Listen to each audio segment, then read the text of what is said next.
दे, सद्भाव दे, सद्ज्ञान दे, नवकल।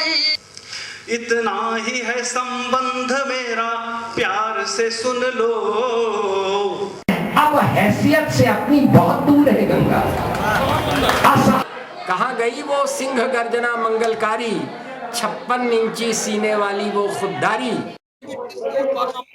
आज पूरे साल की साहित्यिक गतिविधियों की समीक्षा करेंगे। साहित्यिक गतिविधियों की क्या गतिविधियां रही हैं पूरे साल, कोरोना काल के बावजूद क्या क्या साहित्यिक गतिविधियां रही हैं, किस तरह से साहित्यिक ने अपने को शहर में जीवंत रखा है, इस पर चर्चा करेंगे। और क्या क्या हम लोगों ने खोया पाया है, ये पूरी चर्चा आज की इस चर्चा में रहेगी। आज की इस चर्चा में शहर के जिले के वरिष्ठ साहित्यकार और कवि महेशपाल सिंह उपकारी शामिल हैं। स्वागत है। कवि कवित्री, शहर की प्रमुख कवित्री और शहर के जो कार्यक्रम है उनमें प्रमुख भागीदारी रखने वाली प्रीति तिवारी शामिल हैं। प्रीति जी का स्वागत है। और युवा कवि कुलदीप ठाकुर शामिल हैं। ये हम लोग मिलकर के पूरे साल की गतिविधियों की चर्चा करेंगे कि किस तरह से शहर में और जनपद में गतिविधियां, जो साहित्यिक गतिविधियां हैं, उन्हें किस तरह से पूरी साल सक्रियता रही है साहित्यिक संगठनों की, क्या क्या गतिविधियां रही हैं। कवि गोष्ठियां हुई हैं, विचार गोष्ठियां हुई हैं, वर्चुअल गोष्ठियां शुरू हुई हैं कोरोना काल में। तो नई नई चीजें शुरुआत हुई हैं। हम लोग भी वर्चुअल संवाद कर रहे हैं और बहुत अच्छी तरह से चर्चा करेंगे। ये लगता ही नहीं है कि हम लोग अलग अलग स्थानों से जुड़े हैं। तो महेशपाल जी, चूंकि महेशपाल जी बुजुर्ग है और हम अच्छी सलाहें हम लोग की रूपरेखा बना रहे थे, तो सुझाव दिया था कि साहित्यिक कार्यक्रम की शुरुआत हम सरस्वती वंदना से करते हैं। तो हम प्रीति जी से अनुरोध करें कि सरस्वती वंदना के कुछ अंश पढ़ दें ताकि ये जो परंपरा है वो बनी रहे और उसके बाद में हम कार्यक्रम को, चर्चा को आगे बढ़ा सकें। स्वागत है प्रीति जी, स्वागत है। हाँ, समय कम है हम लोग के पास और 4 पंक्तियां मैं माता शारदे के चरणों में रखती हूँ। जगत जननी हो जगदम्बे, सहारा का ही है। जगत जननी हो जगदम्बे, सहारा का ही है। ये दुनिया चल रही है जो इशारा का ही है। जिसे चाहो डुबो दो तुम, जिसे चाहो बचा लाओ। समंदर आपका ही है, किनारा आपका ही है।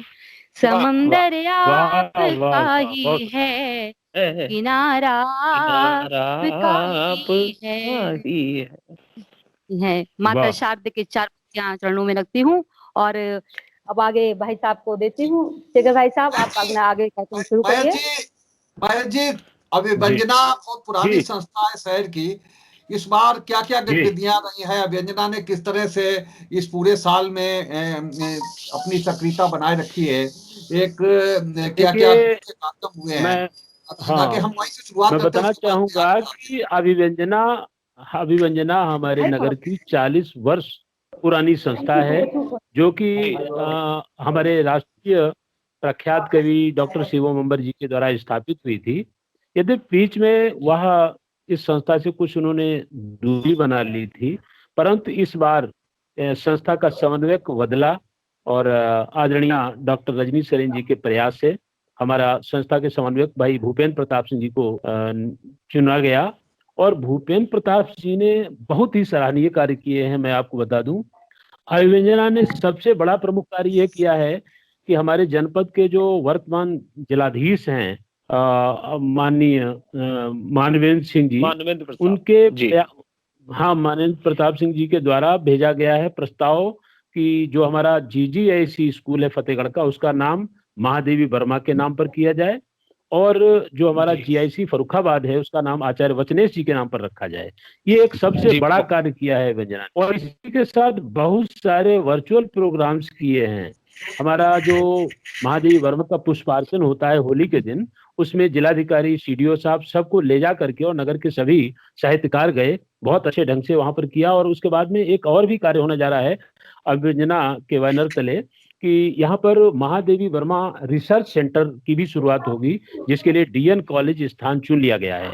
और मुझे उम्मीद है, अभी अभिव्यंजना ने 40 वर्ष पूरे होने पर डॉक्टर रजनी सरीन जी ने कहा कि मुझे लगता है कि अभिव्यंजना संस्था अब अपनी पूरी तरुणाई पर है, तो उस कार्यक्रम को अच्छे ढंग से बनाया जाए। तो अक्षरा लोक पुस्तिका का जो हमारी पत्रिका छपती है उसका वहां पर विमोचन हुआ, उसके साथ 4 और पुस्तकों का भी विमोचन हुआ, जिसमें मुख्य अतिथि के रूप में हमारे आदरणीय माननीय प्रताप सिंह जी जिलाधिकारी जी रहे।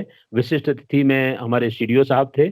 मेरे संचालन में कार्यक्रम हुआ, डॉक्टर शिवम अंबर जी ने उसकी अध्यक्षता की। इसी प्रकार से जो कई कोरोना काल में, लॉकडाउन में जो बहुत सारे वर्चुअल प्रोग्राम्स किए गए, जिनके संचालन मेरे द्वारा हुआ और जिनमें पूरे देश के बहुत बहुत अच्छे कवि और कवित्रियां जुड़े और बहुत ही भव्य रूप से कार्यक्रम हुए। मैं कहना चाहूंगा कि इस वर्ष अभिव्यंजना ने जो कार्य किए हैं, मैं समझता हूं ऐतिहासिक कार्यक्रम हुए हैं। अभिव्यंजना को मैं हृदय से इसके लिए बहुत बहुत बधाई देता हूं। प्रीति जी, एक जवाहर सिंह और राजकुमार सिंह जी ने एक संस्था बनाई है, उसने जो नवोदित कवि हैं, नए कवि हैं, उनकी रचनाओं को प्रकाशित पुस्तक में प्रकाशित किया है। डॉक्टर अरविंद के अस्पताल में एक बड़ा कार्यक्रम भी हुआ था। हम चाहेंगे कि उस बारे में कुछ दर्शकों को बताएं, वो क्या कार्यक्रम था, क्या संस्था का नाम है। और गंगवार जी ने और डॉक्टर राजकुमार सिंह जी ने नव कलाकारों के लिए एक संस्था बनाई और उसमें डॉक्टर अरविंद जी के अस्पताल सभागार में हेलो प्रबोधिका बनाई संस्था, जिसमें उन्होंने नव कलाकारों को स्थान दिया हुआ है, जिसमें उनका अपना सिर्फ त्याग की भावना है, उनका अपना कोई लाभ उसमें नहीं दिखाई देता है। गंगवार जी का डॉक्टर अरविंद जी के अस्पताल में उन्होंने करवाई थी और उसमें मैंने अध्यक्षता भी की थी। नव कलाकारों में शहर के जितने भी नव कलाकार थे, उन्होंने इसमें भाग लिया और वो प्रशंसा के पात्र बने। डॉक्टर अंबर जी भी इन्होंने अध्यक्षता की, डॉक्टर राजकुमार सिंह जी ने अध्यक्षता की। वहां पर जिले के जितने भी सभी साहित्यकार थे, छोटे बड़े नव, सब उसमें शामिल हुए और सबको उन्होंने स्थान दिया आगे। और कौन सी साल सक्रिय रही हैं? देखिए, सबसे सक्रिय संस्था तो इसमें अभिव्यंजना ही रही है। अभिव्यंजना एक ऐसी संस्था रही है जिसने अभी एक कार्यक्रम किया 40 वर्षों के अनवरत, जिसमें के समन्वयक भूपेंद्र प्रताप सिंह जी ने बहुत ही अहम भूमिका निभाई है। डॉक्टर शिवम अंबर जी, डॉक्टर रजनी सरीन जी, जो कि एक होते दिखाई दिए हैं, ये इस वर्ष की उपलब्धि ही मानी जाएगी। कुछ लोगों ने कहा कि साहित्य का प्रोग्राम प्रशासनिक कर दिया गया, पर ऐसा नहीं है। हमारे जीएम साहब जो है वो खुद एक लेखक हैं, हमारे मुख्य विकास अधिकारी जी भी एक लेखक हैं। वो उस कार्यक्रम में आए, उनको वहां पे सम्मानित किया गया। उन्होंने उस कार्यक्रम की बहुत ही अच्छी सराहना की। और जो हमारे भूपेंद्र प्रताप सिंह जी हैं, वो साहित्यकारों को साहित्य के लिए अपना जीवन समर्पित कर रहे हैं और बहुत ही अच्छे अच्छे कार्यक्रम कर रहे हैं। पूरे साल उन्होंने एक राष्ट्रीय कवि गोष्ठी कराई, जिससे पूरे प्रदेश के कवियों कवित्रियों को जोड़ा। बहुत ही अच्छी मतलब गतिविधियां दी हुई हैं। उसके बाद हमारी एक संस्था और आती है अभिव्यक्ति, जिसने भी कई कार्यक्रम कराए हैं। और एक है उपकारी राष्ट्र चिंतन मिशन, जो कि हमारे उपकारी भाई साहब भी चलाते हैं। उन्होंने कई कार्यक्रम कराए हैं। महादेवी वर्मा स्मृति पीठ और अखिल भारतीय साहित्य परिषद ने मिलकर एक कार्यक्रम कराया था अभी, जो कि हमारे बहुत ही बड़े साहित्यकार थे ओम प्रकाश मिश्र, जो कि इस काल कोरोना काल में नहीं है, उनकी स्मृति में एक कार्यक्रम कराया गया। उनके जो शिष्य थे अवोध जी और उपकार मणि जी को उनके सम्मान से सम्मानित किया गया। एक बहुत ही बड़ी पहल हुई है कार्यक्रम की। एक राधे सेवा संस्थान, जो कि साहित्यिक सांस्कृतिक संस्था है, जिसकी मैं महिला अध्यक्ष हूँ। यहाँ पर मैंने भी कई कार्यक्रम कराए हैं।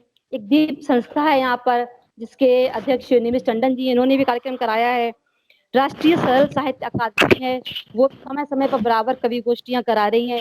यूं कहें कि ये पूरा साल कोरोना काल मीडिया को समर्पित हो गया। मीडिया ने ऑनलाइन कवि गोष्ठियां कराई हैं और लाइव प्रोग्राम तो बहुत छाए ही रहे हैं। पूरा साल ये कहें कि यहाँ जिले की बात आती है तो जिले में अवेंजा नंबर 1 की संस्था रही है जिन्होंने कार्यक्रम कराए हैं, और उसकी प्रशंसा का पात्र डॉक्टर राजेंद्र सरीन जी और भूपेंद्र प्रताप सिंह जी हैं।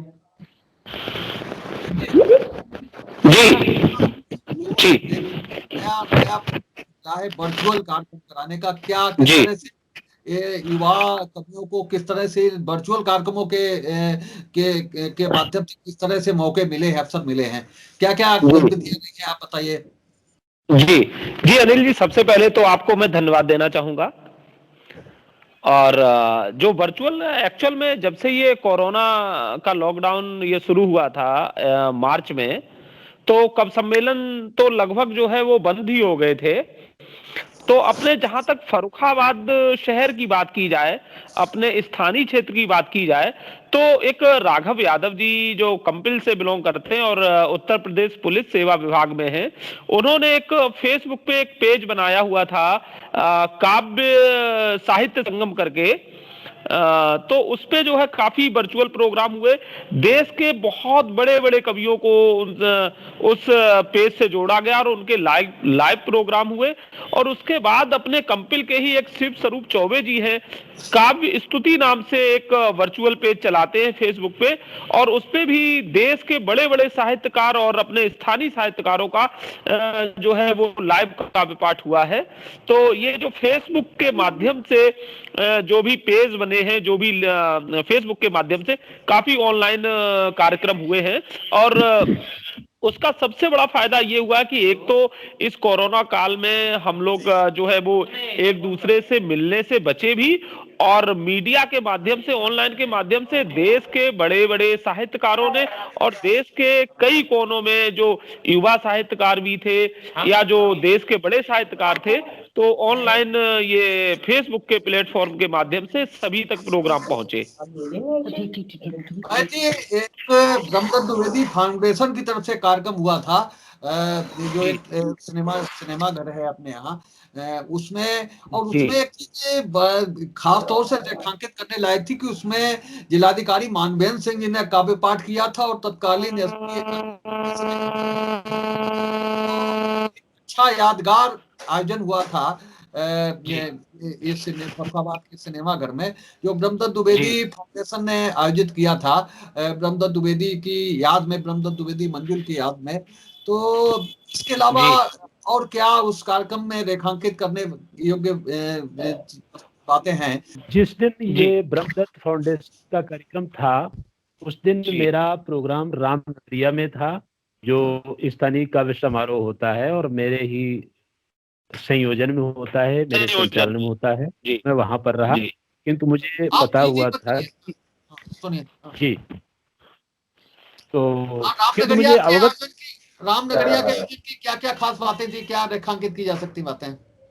वहां पर जो स्थानीय कार्यक्रम होता है, तो उसमें मेरी कोशिश ये रहती कि जनपद के हर ब्लॉक, हर तहसील से हमारे कविगण यहाँ पर आए और अपना काव्य पाठ करें। बहुत बड़ा मेला होता है, लेकिन कहीं न कहीं ऐसी समस्याएं आती हैं, व्यवधान आते हैं कि नगर के ही इतने ज्यादा साहित्यकार हैं कि मैं अपने अन्य ब्लॉकों के चाहते हुए भी उनको मैं मौका नहीं दे पाता हूँ, और इसके बाद भी 18 से 20 हो जाती है। कुलदीप जी सुनिए केवल हाँ। तो लेकिन तो ये होता है कि वहां पर एक बहुत बड़ी भीड़ होती है मेले की, और वो सब सुनते हैं। चूंकि उस समय पर कोरोना काल नहीं था, तो बहुत ही ढंग से एसडीएम साहब को मैंने वहां रोका और उन्होंने भी काव्य पाठ को सराहा। यहाँ तक कि कई अधिकारी और लोगों ने यहाँ तक कहा कि जो अखिल भारतीय होता है उससे कम। हाँ, वहां पर हमारे अनिल मिश्र जी थे, एडवोकेट, और हमारे जो साध हैं किशन साध जी, डॉक्टर संतोष पांडे जी, डॉक्टर निराला राही जी, और प्रीति जी, भारती मिश्रा जी, उपकार मणि, निमिष टंडन जी आदि लगभग 18, वैभव सोमवंशी, उत्कर्ष अग्निहोत्री सहित लगभग 1.5 दर्जन कवियों को मैंने वहां पर पढ़वाया था, और वो कई वर्षों से निरंतर मैं उसको करता हूँ।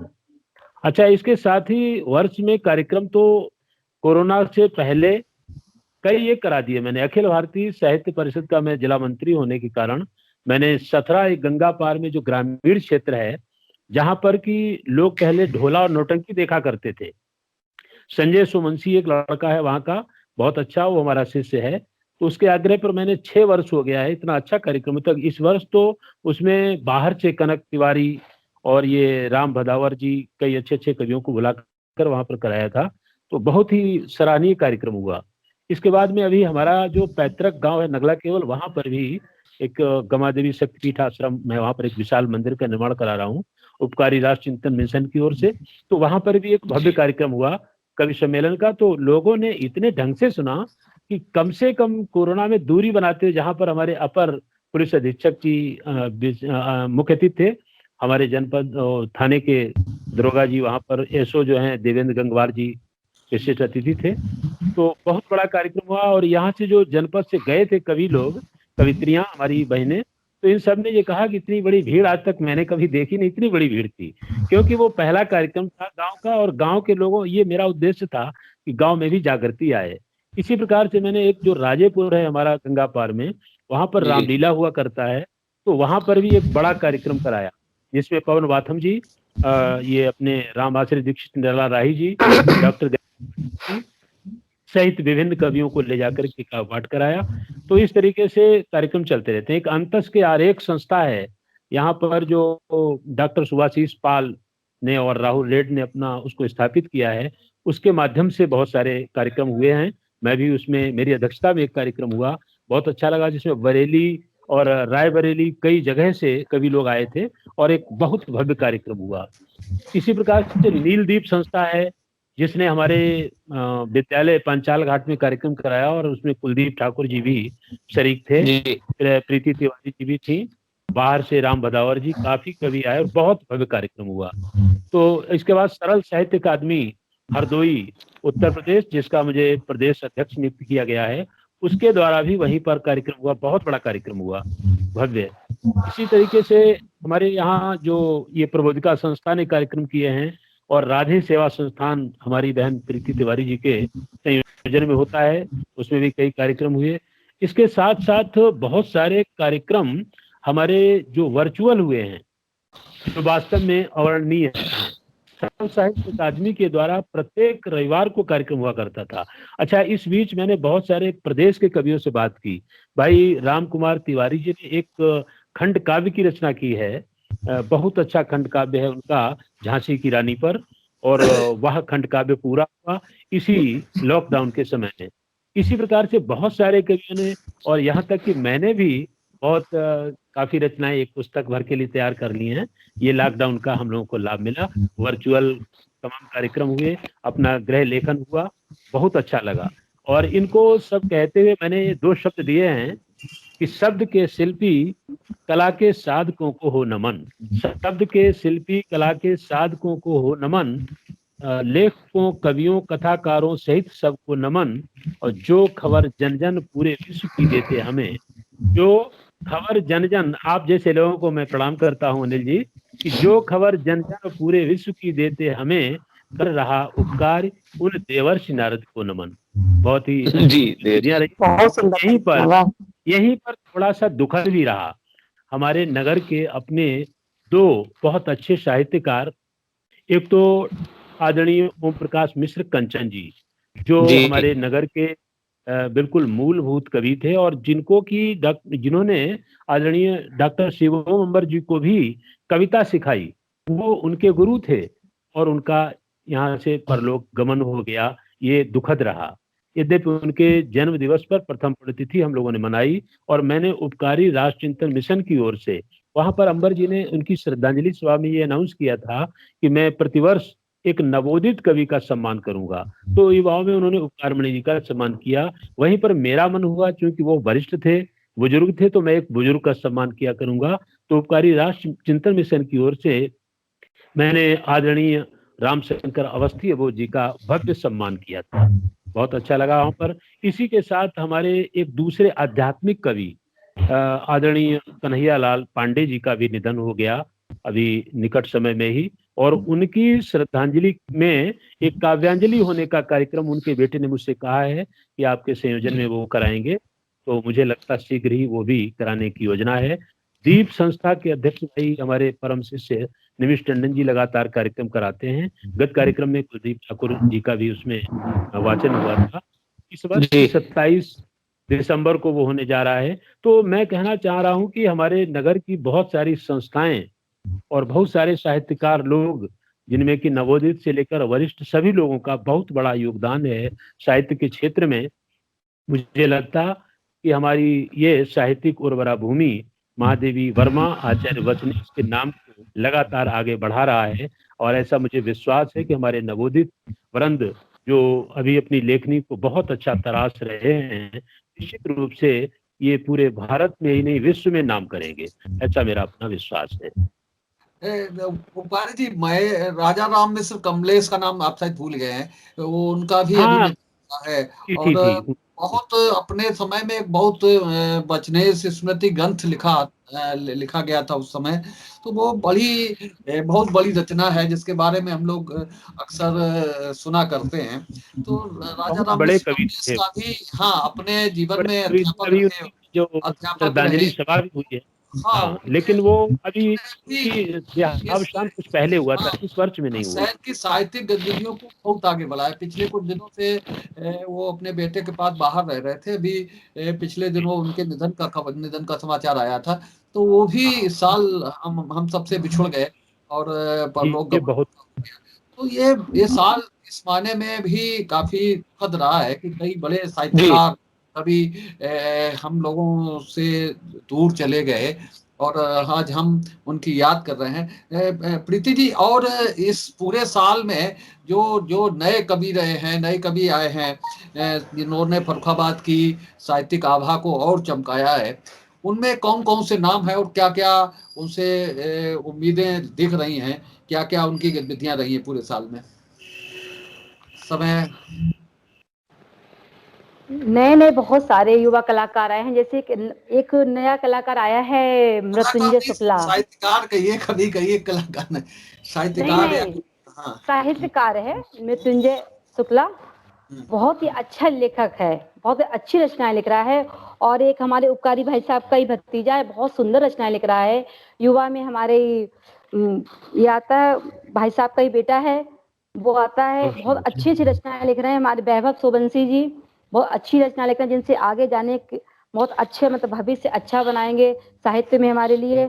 और साहित्यकार तो ऐसा ही होना चाहिए जैसे कि जहां जलेगा वहीं रोशनी लुटाएगा, जहां जलेगा वहीं रोशनी लुटाएगा, और किसी चिराग का अपना मकान नहीं होता। साहित्यकार का तो एक कर्तव्य बस यही होना चाहिए। हेलो हेलो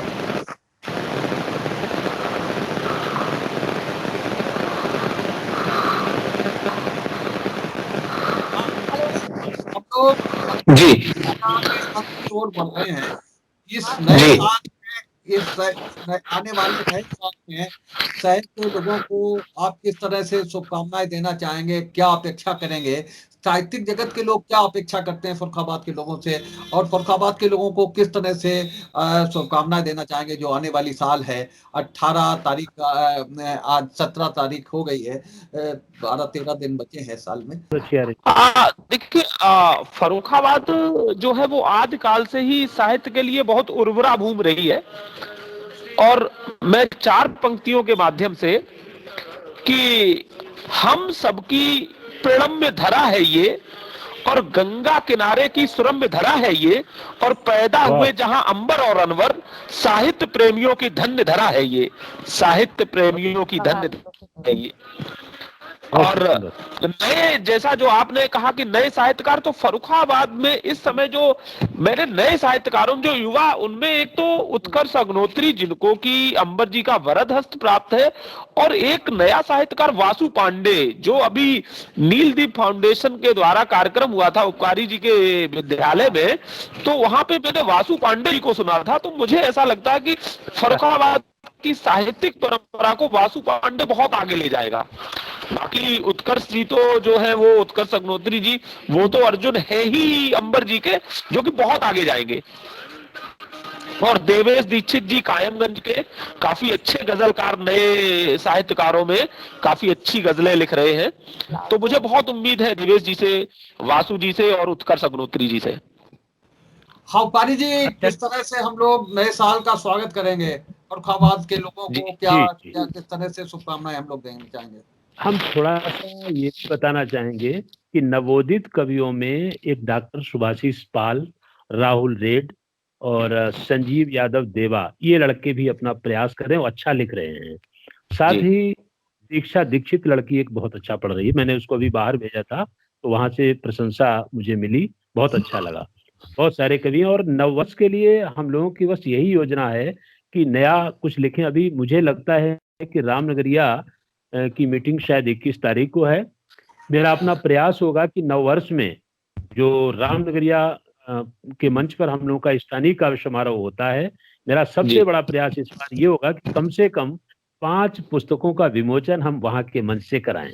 इसके लिए जी। हम अभी लोगों से संपर्क करेंगे और जितने लोगों की पुस्तकें प्रकाशित हो रही होंगी कीर्ति जी, मैं समय उनको समाप्त ले। हो रहा है। हम लोग जी। किस तरह से नए साल का स्वागत करेंगे, किस तरह से शहर के लोगों की के लिए शुभकामनाएं देना चाहेंगे? हेलो हम कविताओं के प्रीति तिवारी बोलिए जल्दी से। जी जी जी, हाँ मैं बोल रही हूँ। मैं एक ही बात कहना चाहती हूँ कि आज जो कुछ लोगों के नाम नहीं लूंगी, पर जिले के साहित्य के स्थान को केंद्रित कर दिया गया है। कोई बहुत बड़ा साहित्यकार है तो दूसरा कोई आर्थिक साहित्यकार है। चाटुकारिता से कोई काम नहीं करता है, कंधे से कंधे मिलाकर चलना होगा। 4 पंक्तियां मैं जमुना प्रसाद जी की यहाँ पर लूंगी कि जुगनू भी मेरे घर में चमकने नहीं देते, जुगनू भी मेरे घर में चमकने नहीं देते, कुछ लोग अंधेरों को सिमटने नहीं देते। वो हम हैं जो नई पौध लगाने में जुटे हैं, बरगद हैं जो पौधों को पनपने नहीं देते। मैं क्या यही बात बात है, कहना बहुत चाहूंगी। बस मैं यही नहीं, कहना चाहती हूँ कि यहाँ पर चाटुकारिता है और साहित्य मनोरंजन नहीं, साहित्य सिर्फ एक साधना है। और हम जो मेरा हुनर है, मैं अपने आप उसको हुनर के छोड़ के जाना चाहती हूँ, उसको देकर जाना चाहती हूँ लोगों को। बस मैं यही कहना चाहूंगी। ठीक है, आज की इस चर्चा को आज हम लोगों ने पूरे साल 2020 में जो साहित्यिक गतिविधियां रही हैं उनकी चर्चा की है। आज के इस कार्यक्रम को, आज की इस चर्चा को यहीं समाप्त कर रहे हैं। चर्चा में शामिल होने के लिए महेश पाल जी का, प्रीति तिवारी जी का और कुलदीप ठाकुर जी का बहुत बहुत धन्यवाद। हम फिर मिलेंगे, जी। फिर मिलेंगे जी। किसी चर्चा धन्यवाद में। भाई साहब, आपका भी बहुत बहुत दीजिए, धन्यवाद। इजाजत दीजिए, शुभ रात्रि। बहुत धन्यवाद। जी शुभ शुभ रात्रि, रात्रि। धन्यवाद। उम्मीद है आपको हमारा ये एपिसोड पसंद आया होगा। आप हमारे चैनल को सब्सक्राइब करिए, इस वीडियो को लाइक करिए और अपने दोस्तों के साथ शेयर करिए। यही निवेदन आपसे है।